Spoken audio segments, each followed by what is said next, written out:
नमस्ते। अ,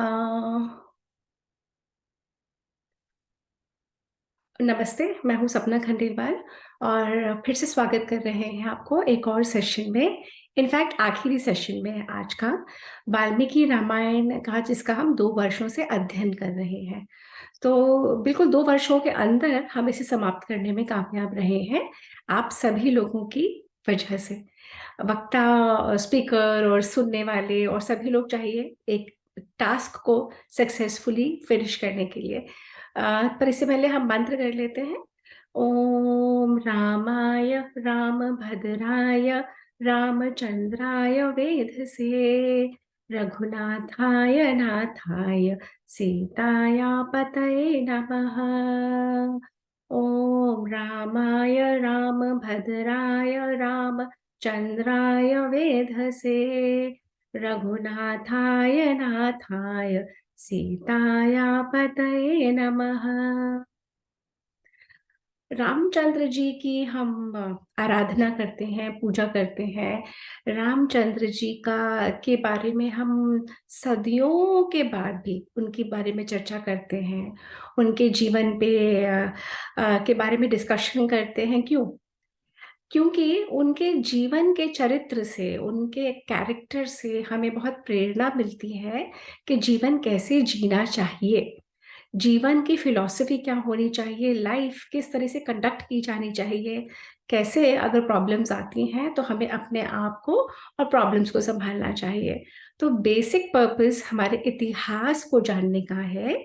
एक तो ये है कि हमें अपनी रूट्स पता लग जाए, हम कहाँ से आए हैं। हमें जो एजुकेशन सिस्टम ने बताया है कि हम यहाँ के हैं ही नहीं, हम तो बाहर के लोग हैं और कांस्टेंट इस देश में अलग-अलग लोग आते रहे और यहाँ पे रहते रहे। कुछ कहते हैं कि आर्यन सिविलाइजेशन थी, आर्यन इन्वेजन था, आर्यन आए और उन्होंने द्रविड़ों को बाहर भगा दिया और ना जाने कैसी-कैसी बातें। परंतु जब हम अपने देश का इतिहास, ये वाल्मीकि रामायण का अध्ययन करते हैं, तो हमें बहुत क्लियरली पता लग जाता है कि तो हम हैं ही इसी राष्ट्र के, हम हैं ही इसी देश के, हम हैं ही इसी भूमि के, इसीलिए हमारा इतना जुड़ाव है इस भूमि से, इसीलिए हम अपनी भूमि को नमन करते हैं, इसकी प्रे करते हैं, है ना?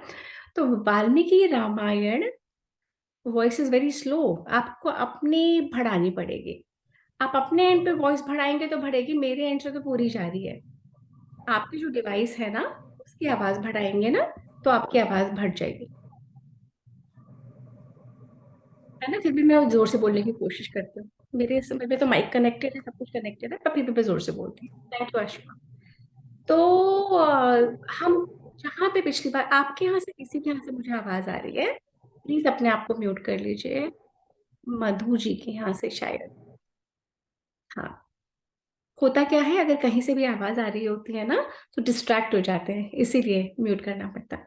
अच्छा, पहले मैं एक बात क्लियर करना चाहती हूँ, मुझे 2-3 लोगों ने बोला कि सपना जी, क्या आप कुछ देख के, कोई स्क्रिप्ट होती है आपके सामने, उसको देख के, पढ़ के बोलते हैं? तो मैंने कहा नहीं, मैं इस तरीके के नोट्स बनाती हूँ और नोट्स बना-बना के उन्हें हाइलाइट करती हूँ, उन्हें उन्हें करती हूँ, पहले पूरा अध्ययन करती हूँ, फिर नोट बनाती हूँ और जब मेरा ये काम अच्छे से कंप्लीट हो जाता है, उसका अध्ययन, पठन, मनन तो अपने आप फिर यहाँ से निकलता जाता है, फिर मुझे ज़्यादा देखने की ज़रूरत नहीं पड़ती। This is the training our guru has given us, our teacher has given us कि आपका कार्य इतना पक्का होना चाहिए कि फिर जो कुछ आपके बुक से निकले, वो ऑलमोस्ट निकलता जाए क्योंकि आप उस पे इतना कार्य कर चुके हैं। तो यही कोशिश रहती है और बाकी फिर राम करवा देते हैं ना, जैसा हम सीख रहे हैं, राम करवा देते हैं। तो हमने देखा कि तीनों भाइयों 3 भाई बहुत अच्छे से जी रहे थे। सीता जा चुकी थी। शत्रुघ्न को पहले ही मथुरापुर भेज दिया गया था। सीता का पृथ्वी में गमन हो चुका था। राम बहुत परेशान थे, बहुत उदास थे, परंतु ब्रह्मा जी ने कहा कि राम तुम्हें अब सीता वहाँ मिलेगी। वो पहले ही तुम्हारे धाम, साकेत धाम जा चुकी है और वो तुम्हें वहीं मिलेगी। तो 11,000 वर्ष रामायण वाल्मीकि जी रामायण में कहते हैं 11,000 वर्ष बीत गए और राम बहुत धर्म से, बहुत धार्मिक तरीके से अपनी प्रजा का पालन कर रहे थे और राम ने बहुत, एक सेकंड में इस पर माइक को और पास कर लेती हूँ, और राम ने बहुत अच्छे तरीके से अपने भाइयों के साथ मिलके अयोध्या का राज करा। और इतने सारे अश्वमेध यज्ञ करे, अलग अलग इतने राजसूय यज्ञ करे, वाजपेयी यज्ञ करे, पूरी पृथ्वी का शासन उनके अंडर था। पूरी पृथ्वी, ये सिर्फ अखंड भारत नहीं जो हमने 100 150 200 साल पुराना जो भारत का नक्शा है, परंतु पूरी पृथ्वी अयोध्या के अंडर, राम के अंडर थी। इक्ष्वाकु वंश की लीनेज बहुत स्ट्रांग, बहुत पावरफुल रूलर्स की रही है। तो फिर उस समय, कुछ समय के बाद, जब राम रूल करते थे, तो कोई रूलर जब जिसको सारा सब पूरी विश्व का राज मिल जाता है, तो वो मटरगश्ती करके, अय्याशी करके अपना समय बर्बाद नहीं करता था। वो जो अच्छे रूलर्स होते हैं, जो अच्छे रूलर होते हैं, वो प्रजा पालक होते हैं, वो प्रजा का ध्यान रखते हैं। उनका कर्तव्य ही है ब्रह्म मुहूर्त में उठना, जब उठ जाना, जब सारी प्रजा सो रही हो, 3:30 पौने 4 बजे उठ जाना, अपने सारे नित्य नियमित जितने भी अपने कार्य हैं वो करके, और प्रजा के बीच में जाना, प्रजा के बीच में जाके उनके सुख, उनके दुख, उनको जो प्रॉब्लम्स है, उनकी उनकी सारी चीजों को हैंडल करना। तो राम अपने दोनों भाइयों के साथ मिलके इसी तरीका के कार्य करते थे। कोई अय्याशी नहीं, कोई लग्जरी लाइफस्टाइल नहीं, कोई इस तरीके का नहीं कि मैं तो सबका विश्व का राजा बन गया हूँ, I can do what I want, नहीं। इसीलिए लोग आज तक राम को याद करते हैं और राम राज्य को याद करते हैं। और राम राज्य कैसा था? राम राज्य में कोई शोक नहीं, किसी को कोई बुरी वाइसेस नहीं, किसी की अकाल मृत्यु नहीं, किसी को कोई व्याधि नहीं, मेंटल प्रॉब्लम्स भी नहीं, फिजिकल प्रॉब्लम्स भी नहीं, किसी भी तरीके की जब कोई प्रॉब्लम्स नहीं होती, जब हम अपनी लाइफ स्मूथली जी सकते हैं, जब हमारी लाइफ इतने अच्छे से चल रही होती है, किसी की अकाल मृत्यु नहीं होती, लोग क्रमवश ही जाते हैं, पहले बड़े चले जाते हैं, फिर बच्चे। तो इस तरीके का जो जीवन है, इस किसी चीज की कमी नहीं, कभी सूखा नहीं, कभी अकाल नहीं, हर चीज जैसे होनी चाहिए वैसे, तो उस युग को राम राज्य कहा जाता है, जहां गवर्नेंस की प्रॉब्लम नहीं, जहां पे कोई कोर्ट में जाता ही नहीं, जहां पे सब कुछ सुचारू चलता रहता है। तो राम का राज्य ऐसा ही एक राज्य था। अब जब बहुत वर्ष बीत गया, और बहुत वर्षों बीतने के बाद अचानक एक दिन क्या हुआ? अब हम जहां पे पहुंचे हैं, उत्तरकांड के, वाल्मीकि रामायण के उत्तरकांड के 130 सर्ग, 103 सर्ग, 103वां सर्ग। अब एक दिन क्या होता है, इस राम राज्य में राम ने लक्ष्मण को ट्रेन करा है कि उनको द्वार पे रहना है। लक्ष्मण को राम के जो दरबार है वहां पे द्वार पे खड़े रहना है, जिससे कोई भी व्यक्ति अगर अंदर आ रहा है, उसकी कोई भी प्रॉब्लम है, तो लक्ष्मण फटाफट राम के नोटिस में लाए और सारे भाई मिलके उसे फटाफट सॉल्व करें। This was the level of governance. इस लेवल ऑफ गवर्नेंस थी कि कोई भी जो प्रार्थना करने आया है, उसका समय ना बर्बाद हो और फटाफट उसे जस्टिस मिले। तो एक दिन लक्ष्मण खड़े थे द्वार के ऊपर, 11,000 वर्ष बीत चुके थे।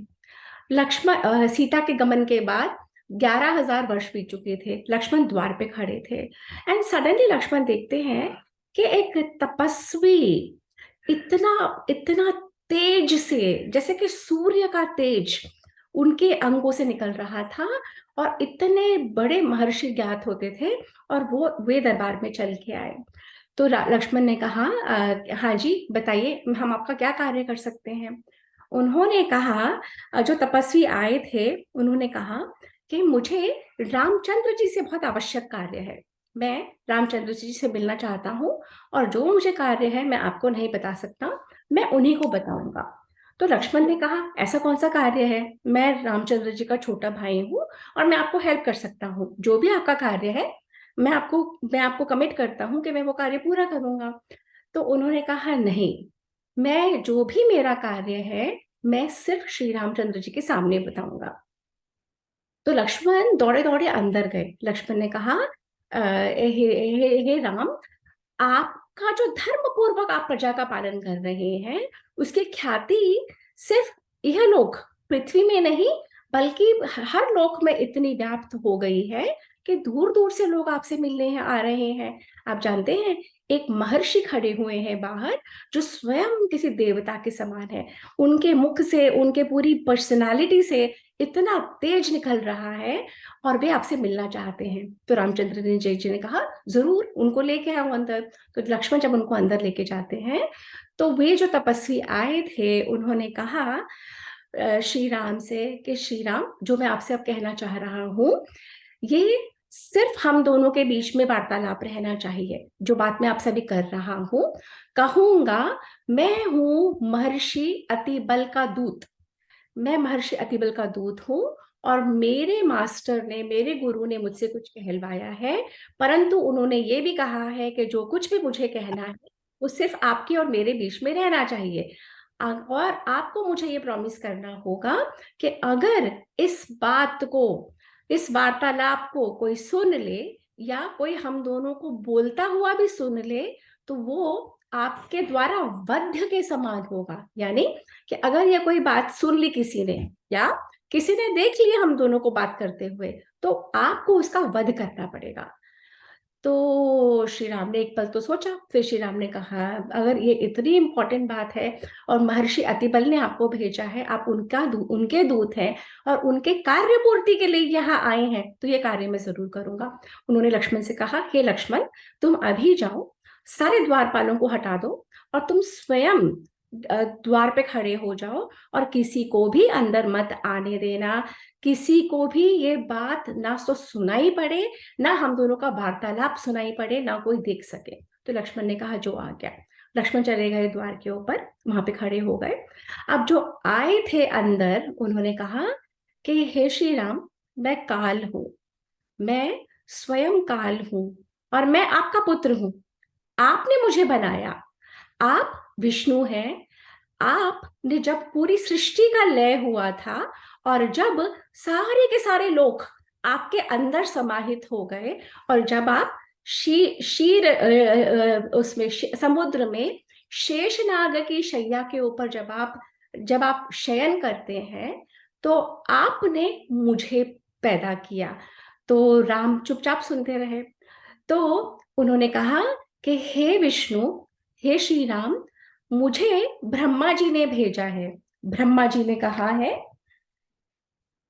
मुझे ब्रह्मा जी ने कहा है कि मैं आपके पास आऊं और आपको ये बताऊं कि हे विष्णु स्वरूप, हे विष्णु, जिस कार्य के लिए तुम पृथ्वी पे गए थे, जो प्रजापालक का कार्य तुम्हें करना था, वो अब पूर्ण हो गया।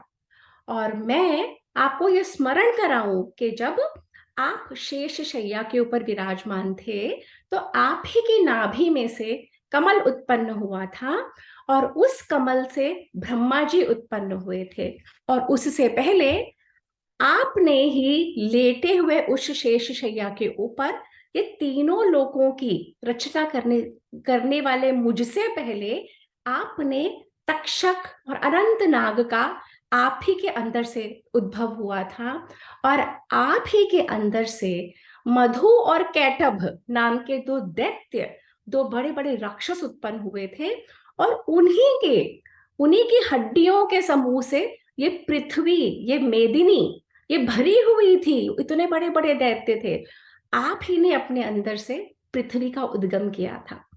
ब्रह्मा जी ने मुझे कहा है, मैं आपको जाके बताऊं कि जब आपने ये सारा कार्य कर लिया, और जब आप ही के नाभि में से, कमल में से ब्रह्मा जी उत्पन्न हुए, तब आपने ब्रह्मा जी को कहा कि हे ब्रह्मा, तुमको अब सृष्टि की क्रिएशन करना है, तुम्हें अब सृष्टि का उद्भव करना है। तब ब्रह्मा जी ने कहा कि हे विष्णु, आपने मुझे ये कार्य सौंपा है, ये सृष्टि क्रिएट करने के लिए, परंतु मैं इस लायक नहीं हूं। मुझे अपना सारा बल, सारी ज्ञान शक्ति, क्रिया शक्ति आपसे मिलती है। तो ब्रह्मा जी कह रहे हैं कि मैंने तब आपका उपासना की थी कि हे विष्णु, जब आप मुझे कह रहे हो सृष्टि क्रिएट करो, तो आप मुझे हेल्प करो। आप सब भूतों में, आप सब मनुष्यों में, सब पक्षियों में, सब पेड़ों में, सब पृथ्वी में, सारी की सारी सृष्टि में आप विराजो। आप हर एक प्राणी के अंदर विष्णु तत्व बन के रहो। आप उसमें आत्मा स्वरूप स्थित हो, और जब आप ये कार्य करोगे, आप उनमें स्थित रह के उस प्राणी की रक्षा करोगे, तो मैं क्रिएशन कर पाऊंगा। See how beautifully Brahma ji ने बोला कि हर एक बीइंग में, चाहे वो पशु हो, चाहे पक्षी हो, चाहे यक्ष, गंधर्व, मनुष्य, जो राक्षस, जो मर्जी हो, विष्णु जब उसके अंदर स्थित हो जाते हैं, अगर विष्णु स्थित होते हैं तभी मैं क्रिएशन कर सकता हूँ। तो ब्रह्मा जी कहते हैं, हे विष्णु, आपको याद है ना ये सब हुआ था? तो राम मुस्कुरा रहे थे, और राम ने काल से बोला, ये सब तो मैं जानता हूं, अब आप क्या चाहते हो? तो काल ने कहा कि ब्रह्मा जी ने कहलवाया है कि जिस रावण की वजह से, जो रावण आतताई था, जो रावण जिसने पूरी प्रजा का विनाश कर रखा था, जो रावण जिससे दैत्य, जिससे सारे लोग, यहाँ तक कि देवता सारे घबराए घबराए फिरते थे, उनको उनको त्राण करने के लिए, उनको बचाने के लिए आपने विष्णु स्वरूप से राम बनना स्वीकार करा। आपने अपने लिए ही 11 वर्ष की, 11,000 वर्ष की अवधि तय करी। अब आपका कार्य पूर्ण हुआ पृथ्वी के ऊपर। अब हम चाहते हैं, सारे देवता चाहते हैं, अब वापस आप आ जाएं अपने धाम में, साकेत धाम में, जहाँ पे श्री सीता ऑलरेडी है, जहाँ पे आपके पिता, आपकी माताएं सब ऑलरेडी हैं। परंतु क्योंकि आप स्वयं भगवान हैं, क्योंकि आप स्वयं विष्णु हैं, अगर आप चाहें तो आप पृथ्वी पे और राज करें, जैसा आप ठीक समझे आप वैसा करें। परंतु हमारा कर्तव्य था आपको बताना कि आप जिस कार्य के लिए आपने विष्णु तत्व से राम बनना स्वीकार करा, वो कार्य पूर्ण हो चुका है। तो उन्होंने कहा कि राम ने, कि हाँ मैं ये जानता हूँ, और मुझे ये भी पता है कि आप मुझे एक सेकंड देंगे, एक सेकंड।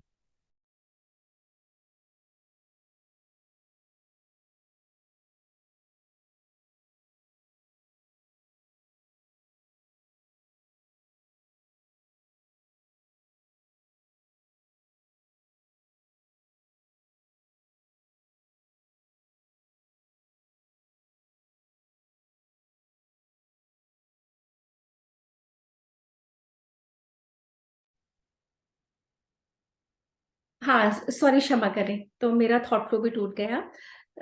कहाँ थे हम आशिमा, थोड़ा सा याद दिलाओगे मुझे?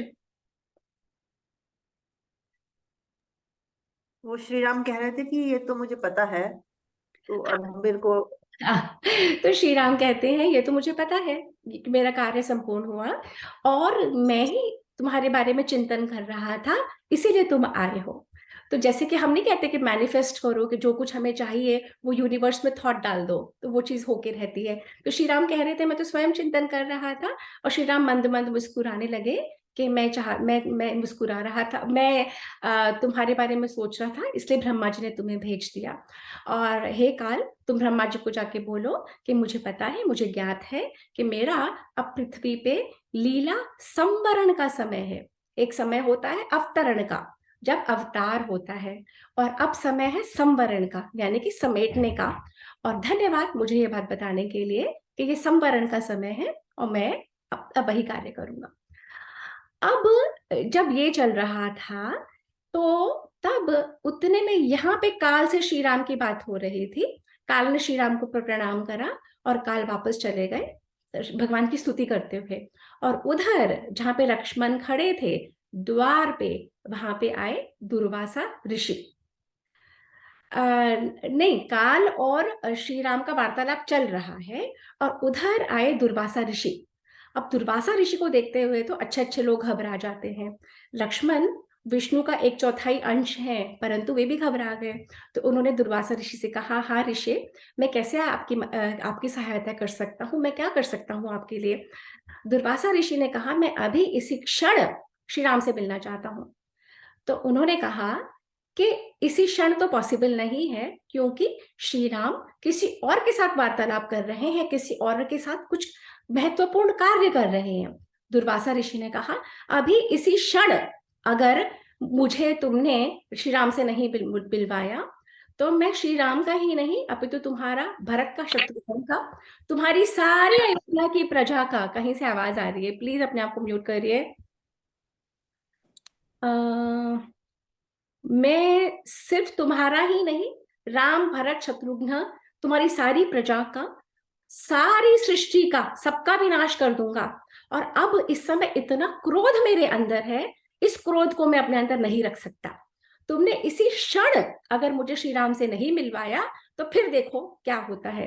अब लक्ष्मण बड़े पशुपेश में उन्होंने उनको शांत करने की कोशिश करी, परंतु दुर्वासा ऋषि शांत होने वालों में से नहीं है।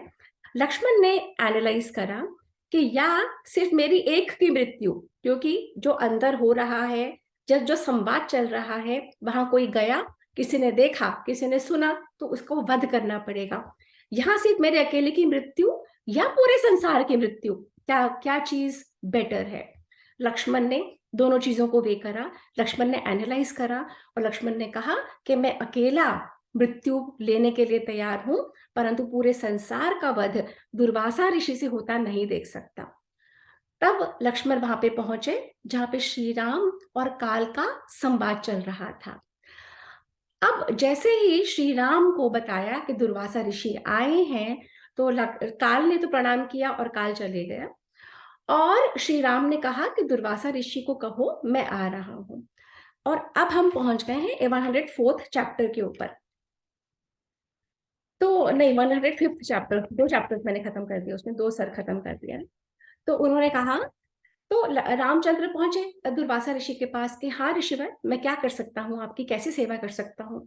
तो दुर्वासा ऋषि ने कहा कि मैं 1000 वर्षों की तपस्या करके और वापस आया हूँ, और 1000 वर्षों से मैंने कुछ भी भोजन ग्रहण नहीं करा, और आज मैं तुम्हारे पास इस उद्देश्य से आया हूँ, जो भी तुम्हारे यहाँ बना है तुम वह भोजन मुझे परोसोगे। तो श्री राम ने कहा बिल्कुल ऐसा ही होगा। श्री राम ने उनको बैठाया, उनको अर्घ दिया, पाद्य दिया, उनका सम्मान किया, उनके साथ बैठे, उनको सब कुछ दिया, और फिर उनको भोजन कराया। दुर्वासा ऋषि बहुत तृप्त हुए, और तृप्त होके बहुत आशीर्वाद देते हुए चले गए। अब वो तो चले गए, पर श्री राम का माथा ठनका। श्री राम ने कहा कि जो बात लक्ष्मण को नहीं सुननी चाहिए थी, या किसी और को भी, और जो प्रॉमिस कर चुका हूं, काल को दे चुका हूं, उस प्रॉमिस के लिए, एक सेकेंड मुझे फिर म्यूट करना पड़ेगा, जो मैं वचन दे चुका हूं काल को, कि जो कोई भी वार्तालाप सुनेगा या देख भी लेगा, उसका मुझे वध करना पड़ेगा। अब श्री राम बहुत चिंतित। श्री राम को अपने प्राणों से ज्यादा प्यारे अपने भाई थे लक्ष्मण।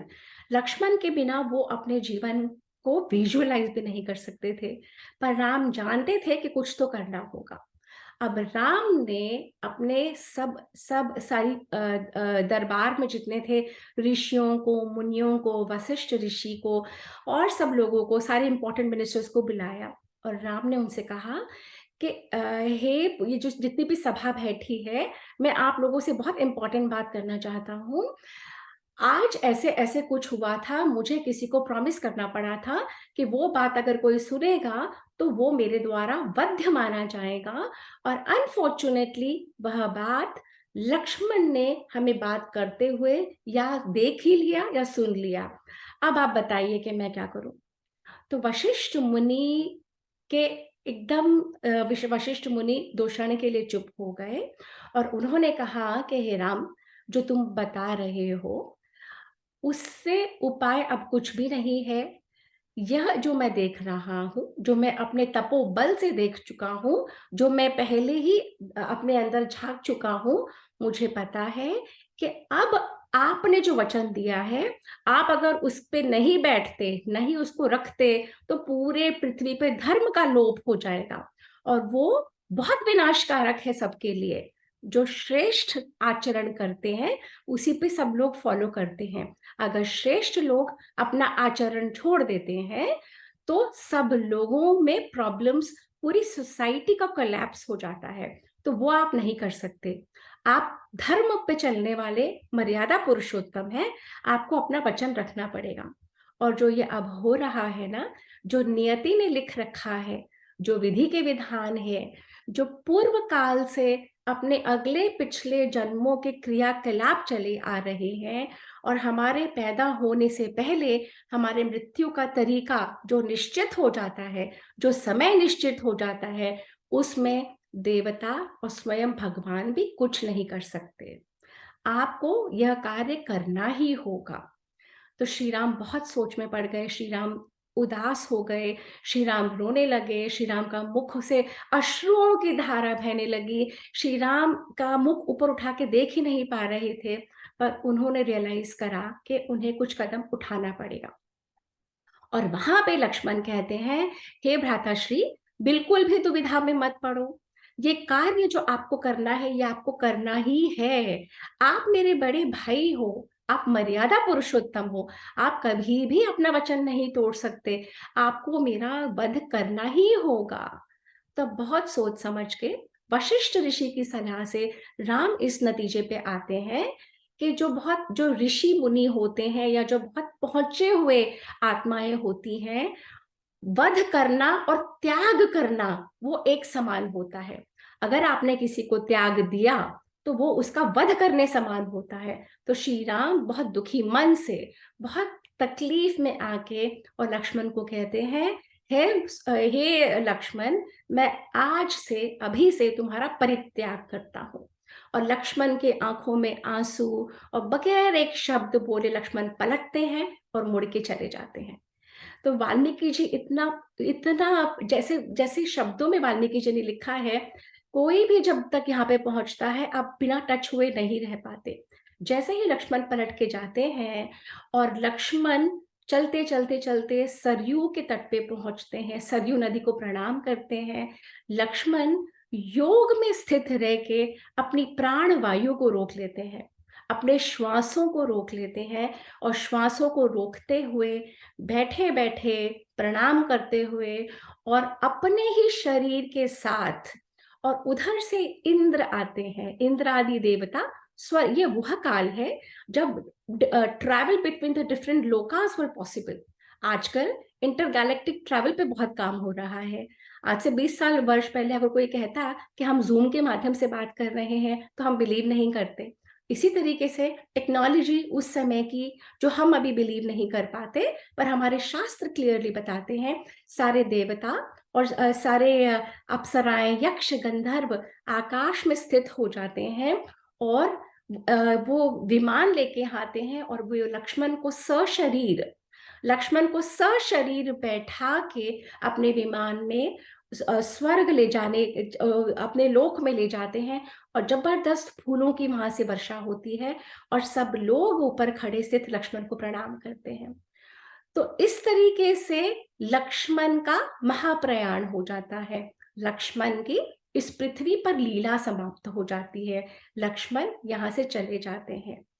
अब लक्ष्मण के बिना राम का जीना एक्सट्रीमली डिफिकल्ट। लक्ष्मण के बिना राम अपनी लाइफ विजुअलाइज नहीं कर सकते। राम अपने दरबार में अपनी प्रजा को, अपने सारे ऋषियों को, वशिष्ठ मुनि को, सबको हाथ जोड़ के कहते हैं कि अब मैं यहाँ पे नहीं रह सकता, मैं अपने भाई, अपने भ्राता के साथ जा रहा हूं, और इस राज्य का राज्याभिषेक मैं भरत को करना चाहूंगा। तो भरत को तो काटो देखो तो खून नहीं। भरत कहते हैं, मुझे इस राज्य का एक एक सेकेंड मुझे फिर म्यूट करना पड़ेगा। जो नए लोग जुड़ रहे हैं ना, वहां से एक्चुअली आवाज आ रही है। भरत कहते हैं कि इस राज्य का मुझे कोई लालच नहीं है, मैं राम के बगैर पहले भी 13 वर्ष रह चुका हूं, 14 वर्ष। अब मैं राम से वियोग नहीं सहूंगा, जहां भी राम जाएंगे मैं वहां जाऊंगा, और अगर आपने मना करा तो मैं आपकी बात भी नहीं मानूंगा। भरत कहते हैं राम को कि आप लव और कुश को इस ये राज्य दीजिए, लव और कुश इस लायक हैं, लव और कुश संभाल सकते हैं, आप उनको इसका राज्य दीजिए और मैं आपके साथ जाऊंगा। जब राम ने देखा कि भरत इतने फर्म है कि भरत नहीं मानेंगे, तब राम ने लव और कुश को अपने पास बुलाया, और उन्होंने अयोध्या का राज्य, अयोध्या इस कौशल देश, कौशल देश में, एक second, let me just give you the facts.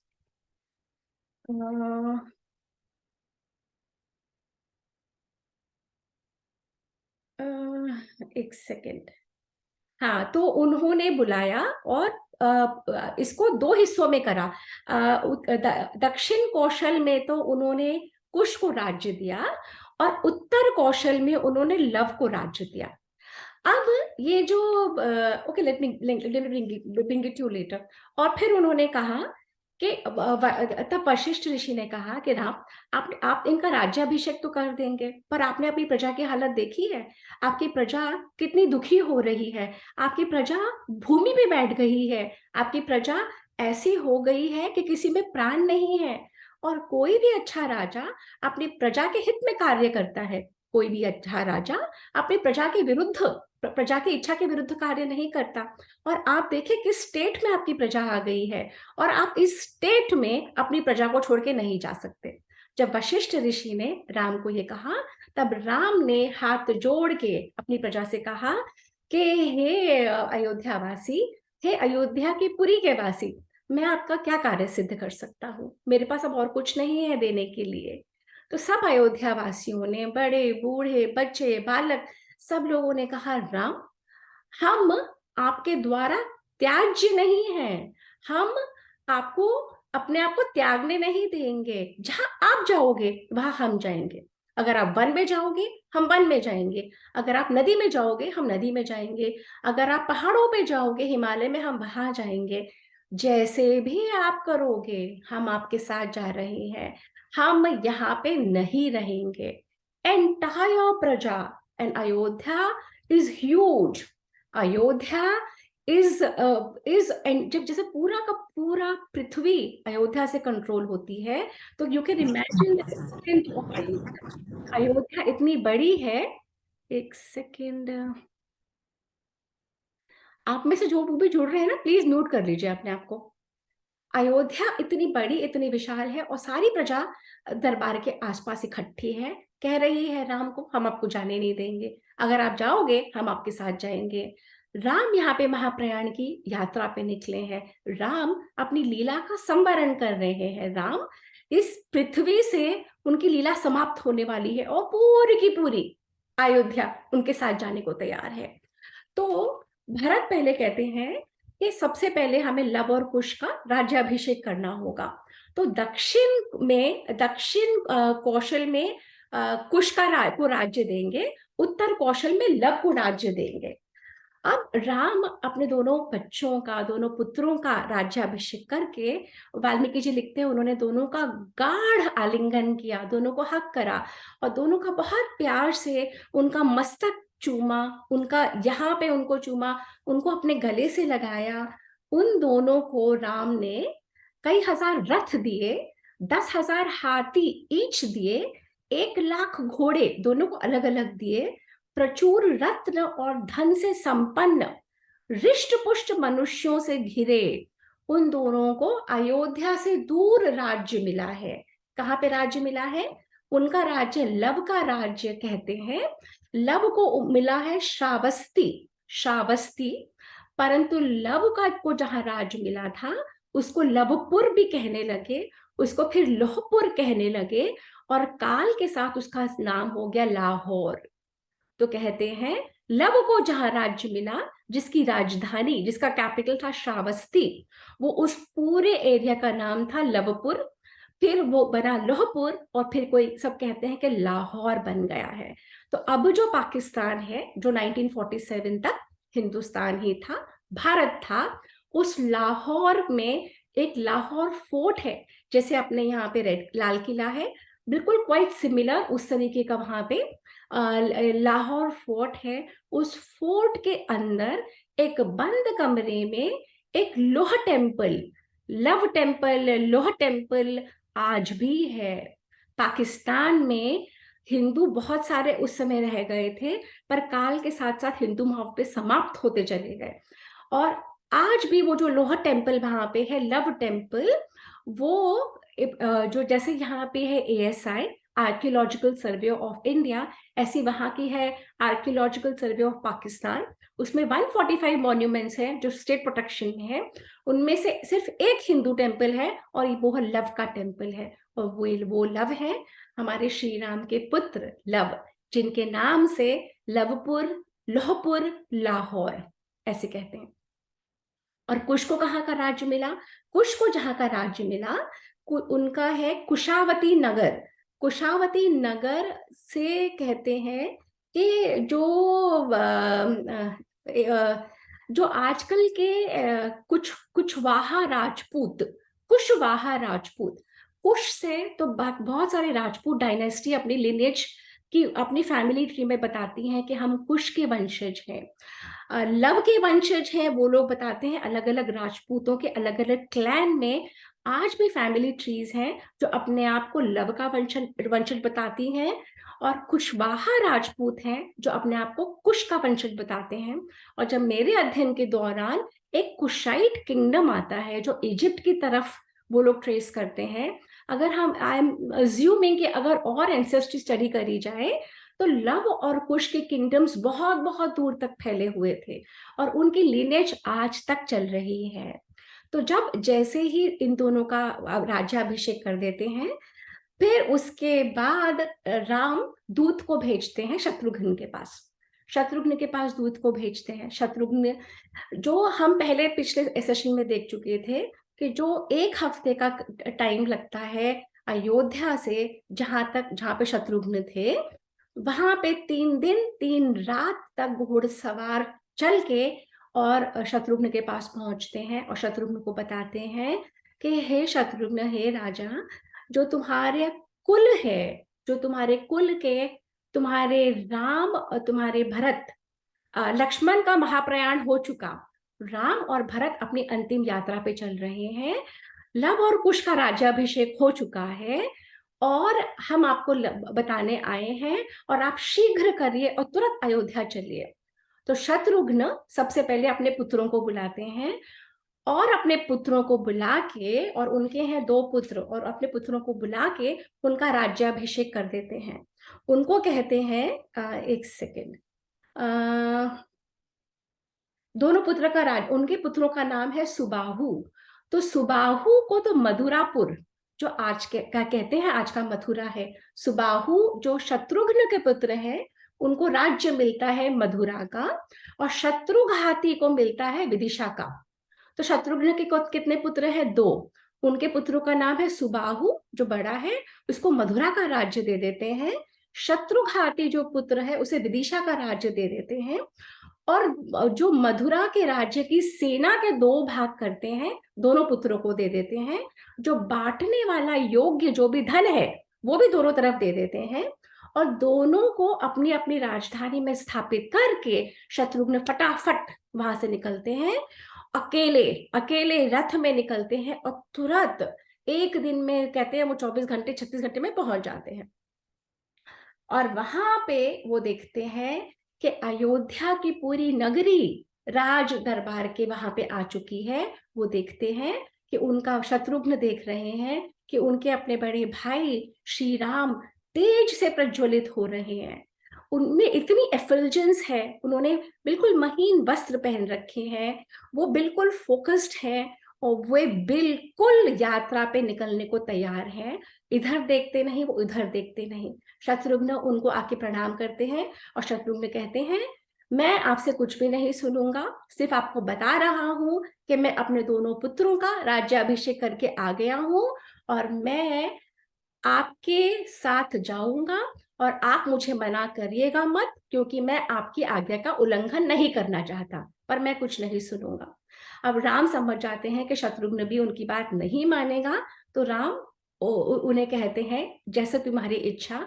तो अब वाल्मीकि जी वर्णन करते हैं कि राम, भरत और शत्रुघ्न, लक्ष्मण तो पहले जा चुके हैं, राम, भरत और शत्रुघ्न तीनों निकलते हैं। उन तीनों के पीछे सारे अयोध्यावासी, उससे पहले जितने भी ऋषि मुनि महात्मा पुरोहित, पूरे के पूरे, और उनकी ये जो भरत है और ये जो शत्रुघ्न है, इनके अपने अंतःपुर की स्त्रियां सारी स्त्रियां, सारी दासियां, सारे लोग, बड़े बूढ़े जवान बालक, you just have to visualise that. और सारे लोग, सबके सब राम के पीछे पीछे पीछे हाथ जोड़े, और उधर वो देखते हैं कि वहां से आ रहे हैं सारे रीछ, वानर, राक्षस, दैत्य, जितने भी लोग लंका के समय युद्ध के लिए आए थे, सब सुग्रीव महाराज को आगे लेके। अब सुग्रीव महाराज आके बोलते हैं राम को, आप मुझे कुछ मत कहिएगा। यहाँ पे सब राम को यही बोल रहे हैं, मैं अंगद का राज्य अभिषेक करके आया हूं, और मैं आपके साथ जाऊंगा। अब श्री राम सुग्रीव को तो कहते हैं, अच्छा सखे, वो वाल्मीकि जी बताते हैं, वो कहते हैं, हे सखे, मैं तो तुम्हारे बिना नहीं जाऊंगा अकेले, मैं तो तुम्हारे बिना विजुअलाइज भी नहीं कर सकता मैं अकेले जाऊंगा, तो तुम मेरे साथ जाओगे। और कौन कौन आता है सुग्रीव के साथ? विभीषण, हनुमान, जाम्बवान, मैंद, द्विविद, नील, ये सब लोग आते हैं। अब राम का वार्तालाप वाल्मीकि जी बताते हैं अलग अलग लोगों से अलग अलग। उन्होंने सुग्रीव को तो कह दिया कि तुम मेरे साथ चलो, तो राम, सुग्रीव, भरत और शत्रुघ्न ये इधर आ गए। अब यहाँ पे फिर भी लोग खड़े हैं, तो विभीषण को राम ने कहा, हे विभीषण, मैंने तुम्हारा राज्याभिषेक लंका पे किया था, मैंने तुम्हें वरदान दिया था, तुम्हें मेरी बात माननी होगी, तुम्हें लंका का राज्य करना होगा, तुम्हें धर्म पूर्वक अपनी प्रजा का पालन करना है, तुम्हें जब तक इस संसार में राम रहेगा, राम का नाम रहेगा, जब तक इस संसार में अच्छे लोग अपनी शरीर धारण करते रहेंगे, तब तक तुम्हें राक्षस कुल का धर्म से पालन करना है, और तुम मेरी बात को मना नहीं करोगे। तो वो विभीषण उनकी बात मान लेते हैं। और फिर राम हनुमान से कहते हैं कि सीता ने और मैंने, हम दोनों ने मिलके तुम्हें चिरंजीवी का वरदान दिया था, हम दोनों ने मिलके तुम्हें कहा था कि तुम सदा जियोगे, हम दोनों ने तो तुम हमारे इस वरदान को अन्यथा नहीं कर सकते, तुम्हें तो जीना ही होगा, तुम चिरंजीवी रहोगे। तो वाल्मीकि जी कहते हैं कि हनुमान उन अष्ट चिरंजीवियों में से हैं जो हर युग में, सतयुग, द्वापर, सतयुग, त्रेता, द्वापर, कलयुग में, हर युग में जीते रहते हैं। जब प्रलय भी आता है पृथ्वी पे, तब उस काल से भी वो निकल जाते हैं। फिर राम ने बाकी लोगों को कहा, तो हनुमान को राम ने कहा, जब तक मेरी कथा होती रहेगी तब तक तुम वहां पे रहोगे, जब तक मेरी कथा जहां जहां होगी, तुम शरीर को अपने धारण करते हुए प्रसन्नता पूर्वक मेरे भक्तों की रक्षा करोगे, तुम हमेशा धारण रहोगे। तो हनुमान ने उनकी बात मान ली, और हनुमान आज तक प्रसन्नता पूर्वक हमारे बीच में रहते हैं, और जब हम राम का नाम लेते हैं, हनुमान हमारी रक्षा करते हैं, ऐसे ऐसे हमारे ग्रंथों में कहते हैं। अब फिर ब्रह्मा जी के जो बूढ़े पुत्र हैं जाम्बवान, मैंद और द्विविद से राम ने कहा, राम ने किसी से, हर एक से वार्तालाप करा, राम हर एक को लेके चलते थे, राम किसी को नहीं छोड़ते थे, विष्णु रूप। तो जाम्बवान से उन्होंने कहा कि तुम पांचों, तुम्हारे सहित कौन पांचों? जाम्बवान, विभीषण, हनुमान, मैंद और द्विविद, तुम पांचों जब तक जियोगे, जब तक प्रलय नहीं हो जाएगी। और उनमें से हनुमान और विभीषण तो प्रलय तक जिएंगे, और तुम तीनों, जाम्बवान, मैंद और द्विविद, जब जब संधि काल आएगा, जब त्रेता से द्वापर और द्वापर से कलयुग आएगा, तब तुम्हारा अपने आप ये पृथ्वी पे लीला समाप्त हो जाएगी। तो कहते हैं महाभारत के समय अलग अलग समय में अलग अलग लोग अलग अलग समय पे स्वर्ग सिधार गए। अब हमने कर लिया है 108 सर्ग तक, अब हम पहुंचे हैं 109th सर्ग पे।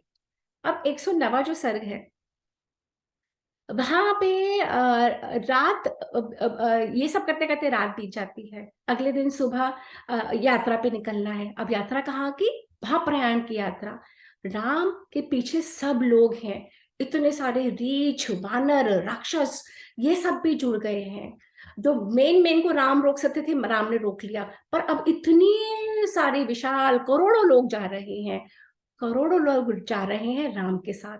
और कहते हैं, वाल्मीकि जी बताते हैं, वशिष्ठ मुनि ने उचित समय में धार्मिक क्रियाएं विधि पूर्वक करवाई, अनुष्ठान करवाए, श्री राम ने दोनों हाथों में कुश लिया। कुश जो दुर्वा होती है, जो ग्रास होती है, कुशा की ग्रास, वो ली। उन्होंने सूक्ष्म वस्त्र पहन रखे थे और वेद मंत्रों का उच्चारण हो रहा था। ऐसे करते हुए इस बीच में वो सरयू के तट तक चले। सिर्फ वेद बाणों, और राम ने कहा कि मेरी इस यात्रा के आगे प्रज्वलित अग्नि चलेगी, जो अग्निहोत्र यज्ञों में मैंने की है, और महाप्रयाण के इस पथ पे वाजपेयी और मेरे यज्ञ का सुंदर ध्वजा भी चलनी चाहिए। जब वाल्मीकि जी बताते हैं, जब राम जा रहे थे, उनके पार्श्व में, मतलब उनके एक हाथ में श्रीदेवी उपस्थित थी और एक हाथ में भूदेवी उपस्थित थी, और आगे आगे चल रहे थे स्वयं ये आगे आगे चल रहे थे जो संस्थापना करते हैं वो। फिर दाहिने पार्श्व में कमल का हाथ में लिए श्रीदेवी थी, बाएं हाथ में भूदेवी थी, और आगे थी उनकी शक्ति, संहार करने की शक्ति। और उसी समय अलग अलग तरह के अस्त्र उन्होंने मनुष्य रूप ले लिया था, जैसे भाण, बाण, धनुष। और वहीं पे सारे वेद, चारों वेद ब्राह्मणों का रूप धर के चल रहे थे। ऋषि और ब्राह्मणों से भरा हुआ था। सारे तरफ स्त्री, बालक, वृद्ध, सारे सेवक, सारे वहां के लोग, भरत और शत्रुघ्न चल रहे थे, सारे अंतपुर की स्त्रियां थी, सारे रिष्ट पुष्ट मनुष्य चल रहे थे, पशु पक्षी चल रहे थे, हर योनि के जीव वहां पे चल रहे थे श्री राम के पीछे, कि सब लोग श्री राम के पास के साथ जाएंगे। इतने सब लोग और सारे रीछ, बानर प्रसन्नता पूर्वक स्नान करके आए, वाल्मीकि जी वर्णन करते हैं, और सबके सब खुशी खुशी हर्ष के साथ श्री राम की अंतिम यात्रा में चल रहे थे। और जो लोग सिर्फ देखने भी आए थे, वो लोग इतने प्रेरित हो गए इस एटमॉस्फेयर से, वो लोग भी जुड़ते चले गए। और सबके सब रीछ, बानर, राक्षस, ये सब जब हमने पहले स्टडी करा था, ये सब इन लोगों ने बर्थ लिया था राम को हेल्प करने के लिए। ये अलग अलग देवताओं के संतानें हैं, अलग अलग ऋषियों की संतानें हैं। तो वाल्मीकि जी बताते हैं कि सुग्रीव आगे आगे चल रहे थे, और सुग्रीव का मिलन, वो सूर्य मंडल में सुग्रीव अस्त हो जाते हैं।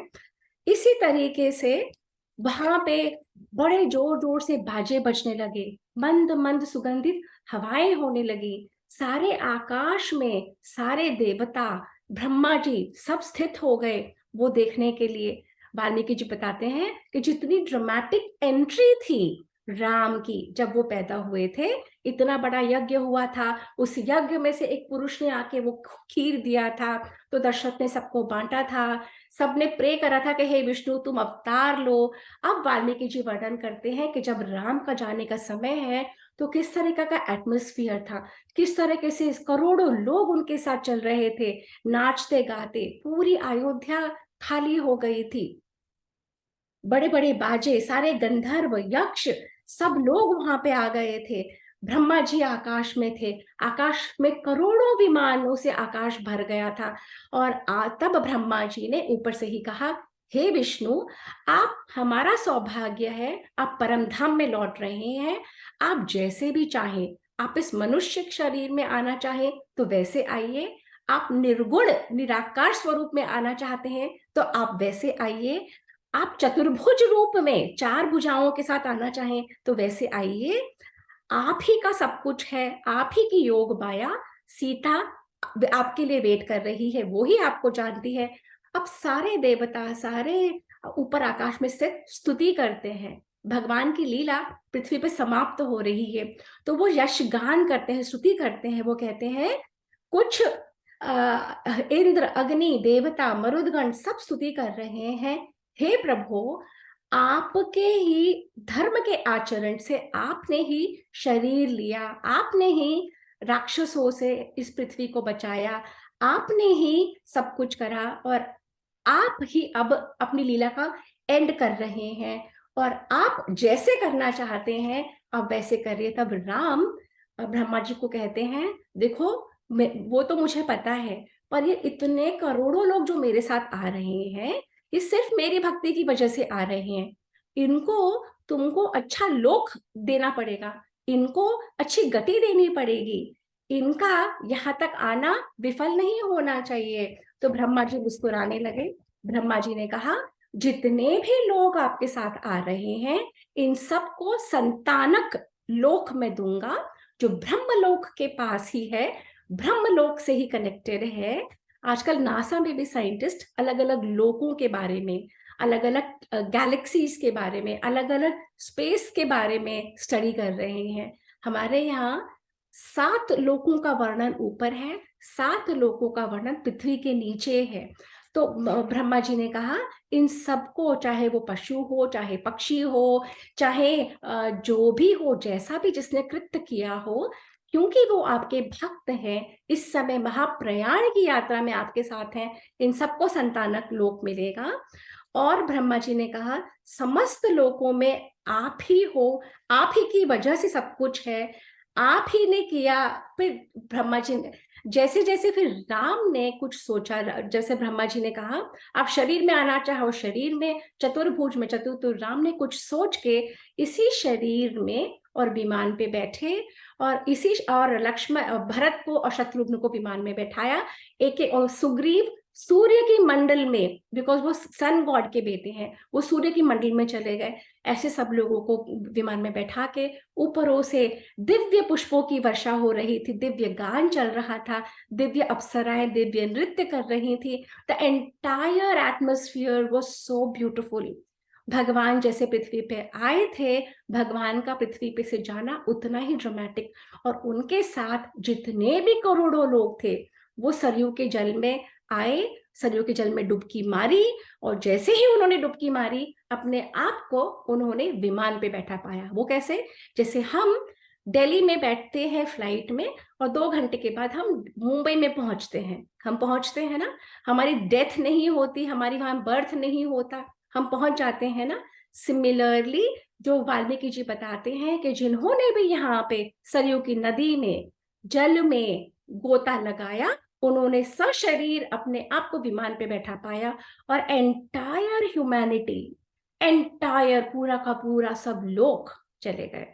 सब लोग देखते देखते, बाजे बज रहे हैं, फूलों की वर्षा हो रही है, मंद मंद सुगंधी बह रही है, वेदों की मंत्रों का उच्चारण हो रहा है, पूरा ऐसे एटमॉस्फेयर में। जो भी उस जिसने भी शरीर को भिगोया सरयू की नदी में, वो पहुंच गया। और इस तरीके से सबको संतानक लोक प्राप्त हो। अब संतानक लोक प्राप्त हो गया, हमारा यहाँ पे 110th सर्ग खत्म। अब हमारा सिर्फ एक लास्ट का सर्ग बचा है, जो वाल्मीकि रामायण के बारे में बताता है। अब ये वाल्मीकि रामायण हमने इतनी कर तो ली, अब ये वाल्मीकि रामायण का क्या यूज है, हिस्ट्री पढ़ने का क्या महत्व है, हिस्ट्री क्यों पढ़नी चाहिए, क्यों आप लोगों को जानना चाहिए, और क्यों आप लोगों को कोशिश करनी चाहिए आपके बच्चे भी जाने। तो वाल्मीकि जी इस लास्ट के अध्याय में बताते हैं कि रामायण है क्या, और रामायण को पढ़ना क्यों चाहिए। हमने स्कूल में ना 12 इयर्स बताए, क्लास 1 से लेके क्लास 12 तक। उसके बाद हमने कॉलेज करा 3 इयर्स या 5 इयर्स। अगर किसी ने डॉक्टरेट करी तो 3-4 वर्ष और पढ़ा, अगर किसी ने इंजीनियरिंग मेडिकल करी तो और पढ़ा। अब वो 12-15 साल जो हमने पढ़े, उसका क्या निचोड़ रहा हमारी लाइफ में, उससे क्या आया, वर्सेस जो हम ये पढ़ते हैं उससे हमारी लाइफ में क्या आएगा। तो जब हम दोनों को एनालाइज करते हैं ना, तो हम समझते हैं कि हमारे राष्ट्र में जो इतिहास लिखने का तरीका था, इतिहास बोलने का तरीका था, कथाओं के माध्यम से, वो ज्ञान से परिपूर्ण है। यहाँ पे आपको एक स्किल सेट मिलता है अपनी लाइफ को जीने का, जिससे कि आप व्यापार कर सकते हो, कोई जॉब कर सकते हो, आपको पैसे मिल सकते हैं, आपकी लाइफ अच्छे से चल सकती है ना।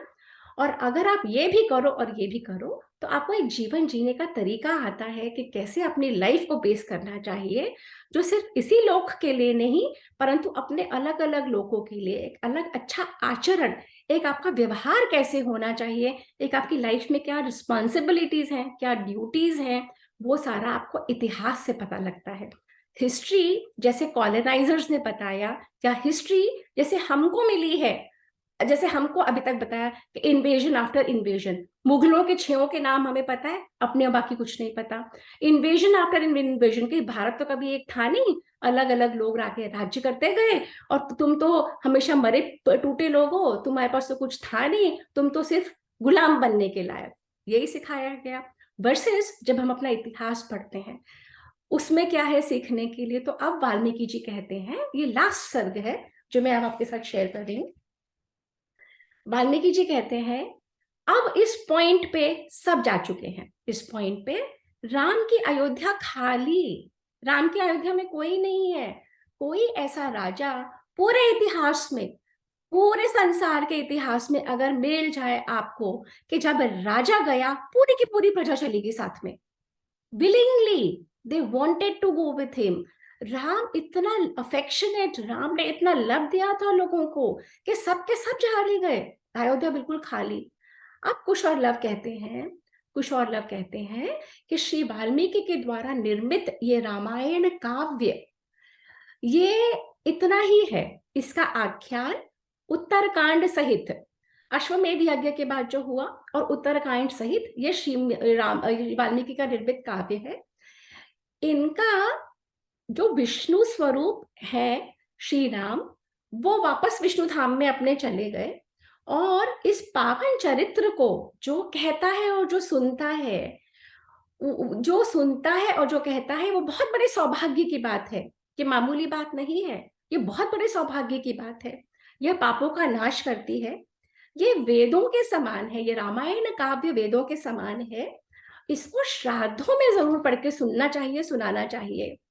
लव और कुश कह रहे हैं कि अगर ये काव्य जो सुनता है, उनके घर में, पुत्रहीनों के घर में पुत्र होता है, धनहीनों के घर में धन मिल जाता है।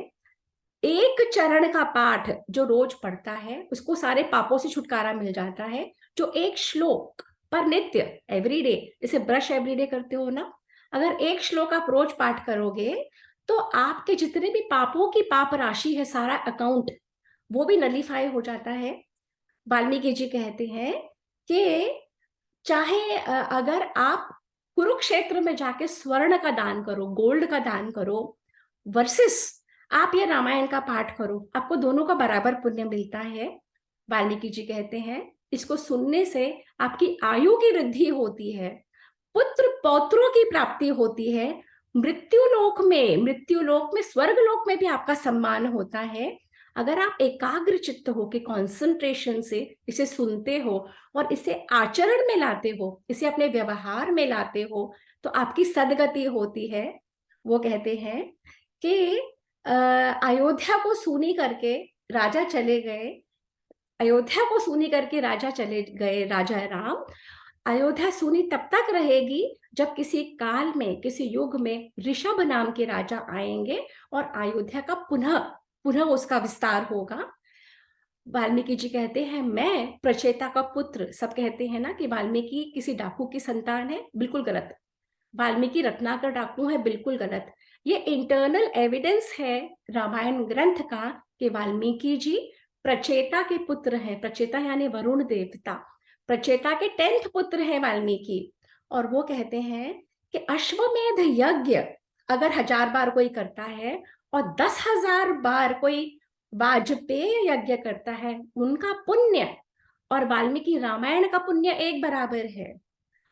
वो कहते हैं कि इसका श्रवण करने से, इसका श्रवण मात्र से आपको प्रयाग जैसे तीर्थों का फल, गंगा जैसे पवित्र नदियों का फल, नैमिषारण्य जैसे वनों का फल और कुरुक्षेत्र जैसे पुण्य क्षेत्रों में घूमने का, तीर्थ करने का सारा पुण्य मिल जाता है। वो कहते हैं कि सूर्य ग्रहण के समान कुरुक्षेत्र में एक बार, सूर्य ग्रहण के समय कुरुक्षेत्र में एक बार सुवर्ण का जो दान देता है, वो उसी के बराबर है जो प्रतिदिन आप रामायण का पाठ करो। और अगर उत्तम श्रद्धा से आप इसका श्रवण करते हैं, आपको पापों से मुक्ति मिलती है, विष्णु लोक प्राप्त होता है, भगवान विष्णु का स्वरूप आपको प्राप्त होता है। अगर स्त्री है तो आपको पुरुष मिलता है, मनचाहा पुरुष है, मनचाही स्त्री मिलती है, धन और संतति मिलती है, दीर्घ आयु मिलती है, मन से इसको मानकर श्रद्धा पूर्वक जो इसका पठन मनन अध्ययन करता है, जो इसका वाचक होता है, जो ये आपको सुनाता है, उसको आपको, this was very interesting I felt कि we all should know that कि जब हम कथाएं सुनने जाते हैं तो किस तरीके का व्यवहार होना चाहिए हमारा उस वाचक के प्रति जो हमें ये सुना रहा है। जो जैसे हम गुरुओं को हम ग्रैटिट्यूड देते हैं, हम गुरुओं को कुछ देते हैं, कुछ दक्षिणा देते हैं, कुछ देते हैं, क्यों? क्योंकि उनसे हमें कुछ मिला है। तो जब हम कहीं सुनने जाते हैं तो वो ग्रैटिट्यूड, वो फीलिंग, वो जो वाचक है, वो जो सुना रहा है, सुनने वाले के मन में उसके प्रति श्रद्धा, और जो सुन रहा है बोलने वाले के लिए उनके मन में अफेक्शन, एक प्रेम, एक वात्सल्य, वो होना बहुत जरूरी है। और इस तरीके से वाल्मीकि जी कहते हैं कि ये जो चरित्र है राम का, जो मैंने बोला है, ये तुम्हारा धर्म, अर्थ, काम और मोक्ष सबको साधेगा अगर तुम इस पे विश्वास करके इसका अध्ययन करोगे, इसका मनन करोगे, इसको सीखने की चेष्टा करोगे, इसको अपने जीवन में जियोगे और एक दूसरे के साथ शेयर करोगे। और अब मैं सेशन ओपन कर रही हूँ सबके लिए। कोई कुछ कहना चाहता है, कोई कुछ बोलना चाहता है। And we are at the end of this Valmiki Ramayana journey. And Ashima को मैं ये बोलना चाहती हूँ कि आशिमा, हमें इसमें लॉस में नहीं देखना कि है ये छूट रहा है, हम अगली बार से कुछ और पकड़ेंगे, महाभारत पकड़ेंगे, है ना? हाँ जी, मैं इसी। 2-3 बातें शेयर करना चाह रही हूँ। हाँ बिल्कुल, मैं 1 मिनट तुमको वो कर दूं। हाँ आशिमा। हाँ जी, इसमें वाल्मीकि जी ने उनके धोबी के बारे में और मंथरा के बारे में नहीं बताया। तो इसमें मैंने कहीं और दूसरी वाली रामायण में पढ़ा कि जो मंथरा है उसको वो कहते हैं कि अगले जन्म में द्वापर युग में तुम पूतना बनोगी, राक्षसी का उसको बोल देते हैं। और जो धोबी होता है, धोबी नेक्स्ट फिर से द्वापर युग में आता है और वो कंस का धोबी बन जाता है। एक तो ये था। और जो जामवन की हमने बात की है, वो जामवन जो है वो कहते हैं कि तुमने मेरा इतना काम किया है कि तुम अब मेरे ससुर के रूप में नेक्स्ट द्वापर युग में मेरे साथ रहोगे। और इसी तरह जो है लक्ष्मण जब जा रहे होते हैं सरयू के लिए, उनको वो त्याग देते हैं, तो वो लक्ष्मण को कहते हैं कि तुमने 13 वर्ष तक वैसे तो पूरी लाइफ बहुत सेवा की है, लेकिन जो तुमने वनवास के टाइम मेरी सेवा की है, तो तुम अगले द्वापर युग में मेरे बड़े भाई के रूप में आओगे और तब मैं आपकी बहुत सेवा करूंगा। एक ये था। और दूसरा जो है, जब ये जा रहे होते हैं महाप्रयाण के लिए, तो सरयू नदी और अयोध्या नगरी कहती है कि हमें भी आपके साथ जाना है। लेकिन उनको वरदान मिलता है कि अयोध्या में, जैसे बनारस में कहते हैं कि जो वहां पर अपने प्राण त्यागता है वो सीधा स्वर्ग चला जाता है, इसी तरह अयोध्या को श्री राम ने वरदान दिया कि अवध भी कहते हैं इसको, जिसका कभी वध नहीं हो सकता। तो जो भी इस अयोध्या नगरी में मरेगा, अपने प्राण त्यागेगा, वो भी स्वर्ग लोक में पहुंच जाएगा। इसी तरह कहते हैं सरयू नदी में भी स्नान करने से बहुत पुण्य प्राप्त होता है। और इसी तरह कैकई के बारे में कहते हैं, किसी एक जगह लिखा हुआ था कि कैकई ने बेशक गलत काम किया, लेकिन कुछ लोग कहते हैं कि श्री राम को पता था मैं क्यों आया यहाँ पर, उनको अपनी पूरी यात्रा का ज्ञान था। तो उन्होंने एक तरीके से कैकई कैकई माता को बोला कि सिर्फ सब कुछ तुम्हारे हाथ में है। तो मंथरा भी थी इसमें, लेकिन कैकई ने अपने ऊपर पूरा दोष लिया कि अब हम किसी के भी नाम को कैकई नाम से नहीं सुनते। तो कहते हैं कैकई ने बहुत बड़ा त्याग किया था श्री राम के लिए, इसलिए उन्होंने कैकई कैकई को माफ कर दिया था। तो एक ये भी सुनने में आया। और दूसरा जो था कि हनुमान जी जो हैं, उनको जामवान और हनुमान जी को दोनों को अर्जुन के टाइम में, द्वापर युग में अर्जुन से उनकी भेंट होती है। और अर्जुन जो है वो उनके साथ एक कंपटीशन करते हैं, लेकिन वहां पर उनको फिर से श्री राम के दर्शन होते हैं। और ऐसे ही जो लव और कुश हैं, श्री राम के 123 वंशज बताए गए हैं। 61 उनसे पहले थे और 61 उनके बाद थे। तो मेरे पास इसकी लिस्ट भी है कौन किसका पुत्र था, पर वो बहुत लंबी है, उसको शेयर करने से तो बहुत लंबा टाइम लग जाएगा। तो इस प्रकार एक ये श्री राम बिल्कुल सेंटर में थे, मतलब 61 आगे और 61 पीछे। और दूसरा जो हम कहते हैं कि रामायण का जो है क्यों इतना इम्पोर्टेंट है, अगर हम इसको प्रैक्टिकल लाइफ से जोड़ते हैं, तो कहते हैं कि अगर हम इसको अपने जीवन में उतारते हैं तो वर्ल्ड का बेस्ट ह्यूमन बीइंग हम माने जाएंगे, क्योंकि इतनी ज्यादा उनमें जो है, इतनी पेशेंस, इतना लव, इतनी विजडम, इतनी इंटेलिजेंस, इतने थे कि हम मतलब सोच ही नहीं सकते कि कोई भी एक इंसान भी धरती पर इस रूप में हो सकता है। तो ये भी एक रीजन है कि हम कहते हैं, तो ये भी कहते हैं कि भी हमें इसलिए रामायण जो है बहुत ही ज्यादा, क्योंकि इसका इनडायरेक्ट मीनिंग सोचते हैं कि जैसे हमें इतने सारे फल मिल जाएंगे। फल क्यों मिलेंगे? क्योंकि हम श्री राम के अकॉर्डिंग अगर बिहेव करेंगे तो हम इंसान बहुत अच्छे इंसान बन जाएंगे। लेकिन वो होता नहीं है, इतने सारे क्वालिटीज हम मेंटेन कर सके। तो ये भी एक इसका रीजन है। तो ये दो तीन इंफॉर्मेशन मेरे पास थी। वेरी नाइस हाशिमा, और तुमने बिल्कुल सत्य बोला। ये जो फलश्रुति बोलते हैं इसको, फलश्रुति, श्रुति का क्या फल है, इसीलिए भी बताई जाती है कि जैसे आपको कोई बहुत अच्छी चीज लगी, पर अगर आप लोगों को शेयर करते हो तो आप उनको उसकी अच्छाई बताते हो तो शायद लोग जुड़ जाए उससे।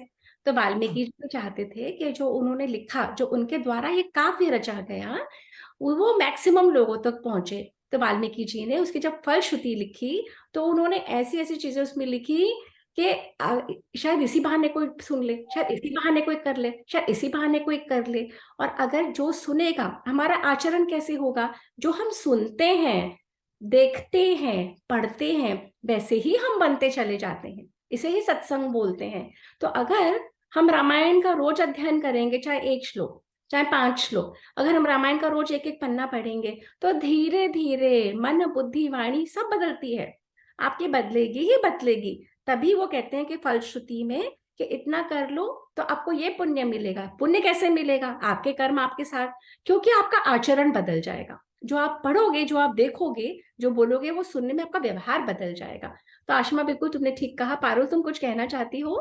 आज का सेशन वाल्मीकि रामायण का लास्ट है। हम बहुत लकी रहे हैं कि हम इसे कर पाए हैं, और दोनों ग्रंथों का हम अध्ययन कर लिया। और नेक्स्ट टाइम ऑनवर्ड्स, या maybe the next to next time, we will start with the Mahabharat.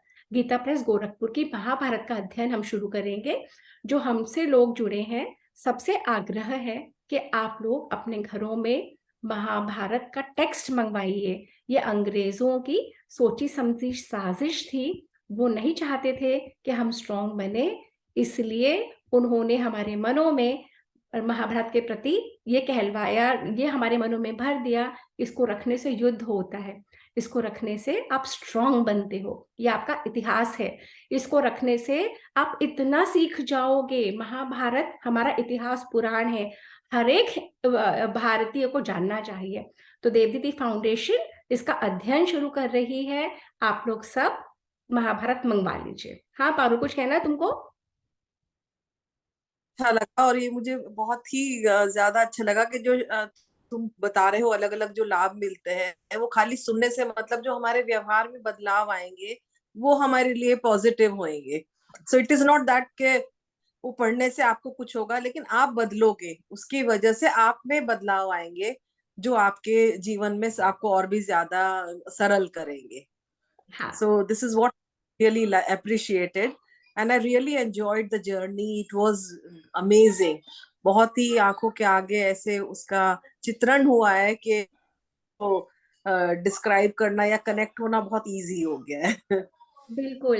और एक बात मैं सबसे यहाँ पे शेयर करना चाहती हूँ कि पारुल हमेशा बोलती है, जो लोग कर सके वो लाइव जुड़े। लाइव में एक अलग ही एनर्जी होती है। हम सोचते हैं हम यूट्यूब पे देख लेंगे, आज नहीं कल देख लेंगे, कई बार तो वो आजकल आता ही नहीं, कई बार तो सेशन पे हम वो हो जाते हैं। तो जितने लोग अगर कुछ ग्रहण करना चाहते हैं, तो आप लोग you make it a point, हम लोग और अपॉइंटमेंट्स भी तो रखते हैं ना अपने, make it a point to keep yourself free from 4 to 5 that day, mentally physically free। वहां पे बैठे, इसे सुने। आपको खुद अध्ययन नहीं करना पड़ रहा, जो वक्ता बोल रहा है वो पूरा निचोड़ करके करता है। उसे कितना स्टडी करना पड़ता होगा ये 1 घंटे का टॉक देने के लिए, ये वो समझ सकता है जो एक बार ये टॉक कर लेता है। पारुल जाने ये दे। तो है पारुल। ना, जैसे हम मंदिर जाते हैं, मंदिर में आप देखते हो ना भगवान के साक्षात दर्शन, वही फोटो भी है आपके पास, हाँ, आपके मोबाइल में है, लेकिन जो आपका 1 to 1 जो इंटरेक्शन होता है उसकी बात और ही होती है। तो हाँ, उतना जो तक तो नहीं है, लेकिन जो भी है वो जितना परसेंटेज भी है उसमें डिफरेंस है ही हाँ, लाइव में और रिकॉर्डेड में। बिल्कुल बिल्कुल बिल्कुल। और लाइव में ये भी होता है कि आपकी कोई क्वेरी होती है, कुछ आपको कमेंट देना होता है, कुछ पूछना, कुछ करना होता है, तो वो भी कर सकते हैं। तो देखिए, जैसे अभी वाल्मीकि जी ने रामायण में बताया, ये पढ़ने से ये लाभ, ये पढ़, हम भी यही प्रलोभन दे रहे हैं कि लाइव सुनोगे तो ये मिलेगा, लाइव सुनोगे तो वो मिलेगा। तो ऐसे ये जर्नी चलती है। और इन्हीं शब्दों के साथ, अगर किसी का और कोई क्वेरी नहीं है, कोई कुछ पूछना Yeah, नहीं, Sapna, hi. I wanted to say something. या लता, गो अहेड, या। Yeah, I just wanted to say thank you so much for all this. There were many parts which I did not understand because though you explained very nicely, but somehow, it is very complicated. But it was very nice joining you, and I've really enjoyed all these sessions. Thank you so much. Thank you. Basically Lata, Sapna ji, मैं बोलना चाहती हूँ। हाँ एक hello. Second, हाँ एक हाँ second. जी तो basically Lata, ji. Any knowledge takes repeated hearing. एक हम्म। हियरिंग में, जैसे हमें हमारी क्लास टीचर क्या बोलती थी, स्कूल में मैं पढ़ा रही हूँ, घर जाके वापस पढ़ना, then do it again, do it for 3 Mhm. times। So this is what is with this also. It takes repeated hearing and repeated listening with concentration. हम लोग जनरली क्या करते हैं, जैसे मैं खुद करती हूँ, यूट्यूब पे को लगा लिया और अपना काम करती गई, कुछ भी काम कर रही हूँ पर सुनती गई, तो my attention is not fully on what is being said, तो हमारी लर्निंग भी उतनी इम्पेयर्ड हो जाती है ना। But doesn't matter, if you are inclined, आप उसे दोबारा सुनो, फिर पढ़ो, देर इज नथिंग। अगर आप आप, दोबारा सुनाएंगे क्या? नहीं, मैं तो दोबारा ये नहीं करूंगी, मैं तो महाभारत कर रही हूँ, हम महाभारत शुरू कर रहे हैं। और आप Okay. सुन सकते हो, आप मेरी टॉक को दोबारा सुनो, हाँ, ट्यूब्स में है, यूट्यूब पे यूट्यूब में है। जाके टॉक को दोबारा सुनो ना, that is repeated Sure, hearing. sure. And Yeah, read thank it you. On your own, read it on your own also. हाँ जी, कौन बोलना हम्म। चाह रहा था? रीना अग्रवाल बोलना चाह रही थी हाँ, मैं कि आप, मैंने ये पूरे सेशन। जी जी। अच्छा, हेलो। हाँ हाँ जी जी, हाँ जी, हाँ बोलिए बोलिए। मैंने अटेंड किए पूरे ये सेशंस हम्म। और बहुत ही अच्छा लगा। और जैसे कि उन्होंने बताया है कि practice makes a man perfect, जैसे अभी इनका क्वेश्चन था, और जैसी संगत वैसी रंगत, है ना। तो आपके आपके संग आकर बहुत ही अच्छा लगा, और मैं भी कितनी बार मैंने मिस किए, और फिर मैं YouTube पे जाकर सुनती थी तो मजा नहीं आता था। So live sessions are really very good, very beautifully said, और आज का भी बहुत ही अच्छा था। और एक बात थी कि राम जी क्यों 14 वर्षीय वनवास हुआ था, क्योंकि जिस दिन से उनको वनवास मिला था, रावण की उम्र सिर्फ 14 साल ही रह गई थी, इसीलिए राम जी को 14 वर्ष का वनवास हुआ था। बिल्कुल बिल्कुल, वेरी वेल सेड वीना जी। और आशिमा ने भी जो जो जी बताए ना, तो हुआ क्या है कि हाँ जी, बिल्कुल, बहुत। रामायण के बाद इतना काल बीत चुका है कि सब लोग अपने अपने तरीके से उसकी व्याख्याएं करते हैं, तो एक ही चीज के बहुत सारे रूप हमको मिलते हैं, और हर हर जना अपने वे में, हाँ और जी। बहुत सारी मिथ भी जुड़ गई है, बहुत सारी रियलिटी भी है, तो इतनी सारे अच्छी खिचड़ी पक गई है इसमें ना। पर जो वाल्मीकि जी लिखते हैं, नहीं तो अच्छा ना, हाँ, जितना ज्ञान मिल रहा है उतना ही अच्छा है। बिल्कुल ज्ञान तो कभी खत्म नहीं होता। बिल्कुल बिल्कुल बिल्कुल। थैंक यू और जी, कुछ कहना है थैंक यू में सो से? मच। 14 ईयर्स वाली मैं बात करना चाह रही थी हाँ बोलो।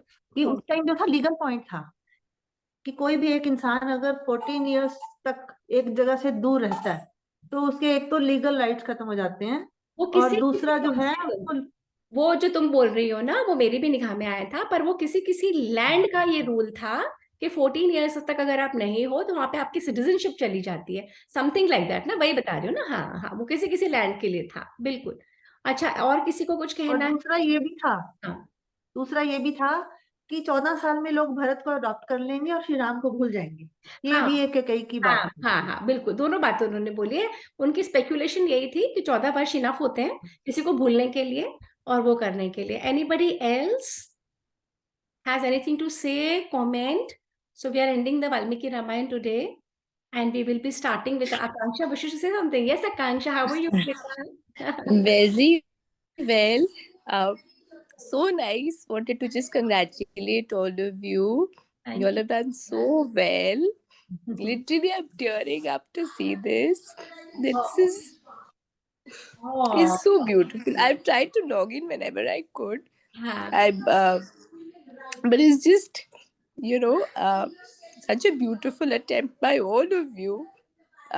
Really wanted to congratulate Ashipa auntie also, Thank and you.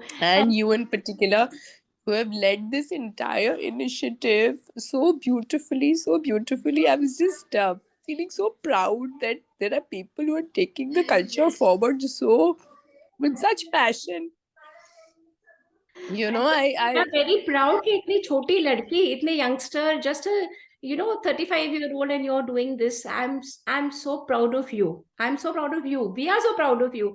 जब next generation इसमें जुड़ जाती है, तो हमें पता है कि हम जब छोड़ेंगे तो तुम्हारे हाथों में है, अच्छे हाथों में है ना? So इसलिए only wish that we can be as passionate about it as you are. You will be बेटा, जब तेरे आंखों में अभी इतने अश्रु हैं, यू फुल ऑफ इमोशंस, जब अभी तुझे ये वाली फीलिंग हो रही है, तो तू अब तुझ में आ चुका बेटा ये वाली बात. It is already with in you. I can see you doing a session. So when we start the Mahabharat, I would like you to take up a session. जैसे यहाँ पे आशिमा लेती है, तो उस सेशन को लेने में पारुल और आशिमा बताएंगी. जब हम सीखते हैं और जब हम बताने की कोशिश करते हैं, तो हमारी लर्निंग उसी में होती है. सिर्फ सुनने में लर्निंग नहीं होती. जब हम कुछ शेयर करना है, तो आप थरली स्टडी करोगे, पॉइंट लिखोगे और तब शेयर करोगे, उसी में लर्निंग है. और अपने उपनिषदों का मेथड है learning and teaching and learning and teaching. So I want you to lead a few sessions in that, Akanksha, whenever you can, beta. है ना? I will definitely try. In fact, lots of congratulations to all of you. And why I'm also feeling so, suddenly overcome by emotion is because I was just thinking that, we are so busy doing unnecessary things and promoting knowledge which has nothing to do with our culture and our traditions. And I mean, it's just sometimes you feel like you're giving up so much of your time doing things which have how we are just so connected with secular education today, and हमारे अपने traditions और अपनी culture. बेटा, इस पे बहुत सारी forces हैं जो हिंदुइज्म को इस राष्ट्र से समाप्त करना चाहती हैं. हमें उन सब से लड़ना है. हमें अपने धर्म की रक्षा करनी है, और अगर हम अपने धर्म की रक्षा करेंगे, तो धर्म हमारी रक्षा करेगा, और कोई तरीका नहीं है. ग्रीस वही है, ग्रीक सिविलाइजेशन म्यूजियम में है. रोम वही है, रोम सिविलाइजेशन म्यूजियम में है. इजिप्ट वही है, इजिप्शियन सिविलाइजेशन नहीं है. एक हम ही है, एक लास्ट सभ्यता बची है जो अपनी बात रख सकते हैं. We fought invasion for 1000 years. बाकी सब सभ्यताएं within 5-7 years total converted और gone. We have to save ourselves. We have to, जब तुम जैसे बच्चे जुड़ जाओगे, तो यही करना पड़ेगा. अपनी सभ्यता और संस्कृति को बचाने के लिए हमें ये यज्ञ में आहुति देनी पड़ेगी. There is no shortcut. और स्वाध्याय is the only way. स्वाध्याय करो और शेयर करो, और जितने से भी एक से दिए से दूसरा जलता है, दूसरे से तीसरा, तो ये दिए में अलग जगाने की का ही कार्य कर रहे हैं हम. जो तुम में वो जो दिए की लौ जग गई, तुमसे किसी और में जगेगी, और ऐसे ही ये चक्री चलती है बेटा, ऐसे ही चलती है. I felt very very very proud when you said that Mahabharat को अपने घर में मंगवाओ, पढ़ो. I felt that was so good. That was really good. Thank you for doing it. My बच्चा. हाँ जी, किसी और को कुछ कहना है इसी पॉइंट पे? आज ये छोटी सी लड़की है, ये मेरी बेटी समान, मेरी बेटी की उम्र की. इसको मैंने बड़े होते देखा है, और ये जुड़ी, और दिस इज गॉड्स ग्रेस, ईश्वर की लीला, राम की कृपा. और कोई कुछ कहना चाहता है? अलका खंडेलवाल, शालिनी थापर, संगीता मेरी कजिन, या मैं इसे वाइंड अप करूं आज यहीं पे? सबकी आंखों में मैं देख सकती हूँ इमोशंस आ रहे हैं इस समय, आकांक्षा की वजह से. है ना पारुल? हाँ, इसमें सभी चीज का कुछ परसेंटेज है. 100 ज्यादा नहीं तो 100%, लेकिन 2% इसका भी एक स्थान रखें. हमारा घर गृहस्थी है, उसका भी स्थान है. हाँ. तो उस तरह से हम जुड़े भी रहेंगे, और इतने इमोशनली वो भी नहीं होएंगे. तो आप उसको एक, जैसे बुके में अलग अलग फ्लावर्स होते हैं ना, इसी तरह से इसको एक स्थान अगर उसमें मिल जाए तो बहुत अच्छा हमारे संस्कृति का वो चलता रहेगा। Very well said, very well said Parul. बच्चे हैं, देखिए अलग अलग समय पे अलग अलग लोगों के मन में अलग अलग भाव आता है, उस भाव को पकड़ के उसे दिशा दिखा देना, उसी में हमारी जीवन की दिशा बदल जाती है। तो आकांक्षा के मोड लाइफ में जो अभी इस समय भाव है, इसमें इसको दिशा अगर ये पकड़ लेगी तो इसकी भी लाइफ सेट है। छुटपन से फिर जब इसके बच्चे, जब जैसे संतति आगे होती है, उनको दिशा मिल जाती है ना। तो हम जो यहाँ पे जुड़े हैं, हम अब ये प्रयास कर सकते हैं कि हम अपनी संस्कृति को पकड़ के रखें और हम अब अपने महाभारत इतिहास के द्वारा आगे बढ़ें और महाभारत को प्लीज अपने घरों में मंगवाएं, स्थान दें। और इन्हीं शब्दों के साथ मैं आज का सेशन वाइंड अप करती हूँ और मंत्र करते हुए। तो आप लोग सब एक बार म्यूट करके मंत्र दोहराइए, क्योंकि रामायण का मंत्र नेक्स्ट टाइम से तो दूसरा मंत्र होगा। हर टेक्स्ट का एक अपना इन्वोकेशन मंत्र होता है। तो रामायण के लिए, वाल्मीकि रामायण के लिए हमने ये रखा था। तो आप लोग प्लीज दोहराइए अपने म्यूट करके। ओम रामाय रामभद्राय रामचंद्राय वेधसे रघुनाथाय नाथाय सीताया पतये नमः। ओम रामाय रामभद्राय रामचंद्राय वेधसे रघुनाथाय नाथाय सीताया पतये नमः। और इन्हीं शब्दों के साथ मैं सपना खंडेलवाल ऑन बिहाफ ऑफ दीदी फाउंडेशन आप लोगों से आह्वान करती हूँ। वाल्मीकि रामायण हम कर रहे हैं स्क्रीनशॉट्स के स्लाइड शो के माध्यम से बच्चों के लिए। आकांक्षा जरूर जुड़ना सैटरडेज को 1 o'clock। बहुत सुंदर मंत्र करते हैं हम, बच्चों को वैदिक हेरिटेज सेशंस चला रहे हैं, उस पर वाल्मीकि रामायण कर रहे हैं। बड़ों के लिए वाल्मीकि रामायण समाप्त हुई है, वहां पे शुरू हुई है और वाल्मीकि रामायण निरंतर चलती रहती है। जब तक करते जाएंगे श्री राम हनुमान यहीं रहेंगे, ये समाप्त नहीं होती। यहाँ होती है तो वहां शुरू होती है, वहां शुरू होती तो यहाँ, इस निरंतर चक्र है, हमें इससे जुड़े रहना है। और इन्हीं शब्दों के साथ मैं आप लोगों से सैटरडे को मिलूंगी फिर आप लोगों को। हरि ओम एवरीवन, हरि ओम, हरिओम मैम। हरि ओम, हरि ओम।